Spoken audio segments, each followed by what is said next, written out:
Hi, writers. So today we're going to look at our checklist. We've been working on a couple of things. Let's see what we've been working on. We've been working on our capitals and how we put a capital at the beginning of the sentence, how we put capitals for names of people and places and dates.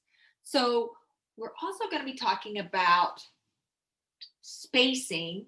Remember, we have to have spaces between our words or it makes it very hard to read. So make sure you're using a finger or two finger spaces. Sometimes your fingers are so tiny, you might want to use two finger spaces. Okay, so we've talked about capitals, we've talked about spaces, and today we're going to talk about punctuation. Punctuation is like your period at the end, or maybe when you're yelling at someone, you might put an exclamation point. We'll talk more about that later. Or you might use a question mark when you have a question about something, like, who are you? Put a question mark. So I have a sentence today, something so dear to my heart. Here is my sentence. Now let's see if you can figure out what is wrong with my sentence and why punctuation is so important. So here's my sentence. I miss my dog. I went on a little too long, didn't I? I have to put a period at the end to stop the reader. Stop, take a breath, reader. Just process what I just said. So make sure when you finish your sentence, you have some punctuation. Most of your sentences right now are going to be a period. So I need to put a period at the end of my sentence. So let the reader know to stop and think about what I just said. I miss my dog. So think about what I said, put a period. You'll do the same as a writer and as an author. You want to let that reader really take in what you said. So you've got to put that period and let them think about what you just said. So let's look at another one.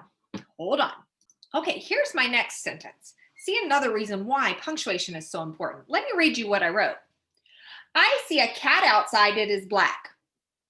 I see a cat outside, it is black. Did you have time to really think about each sentence? Not really, because I didn't put a period. So let's find where we should put those sentences, those periods. I see a cat outside. I'm gonna have a capital here, so I'm thinking the period should go right there. I see a cat outside. It is black.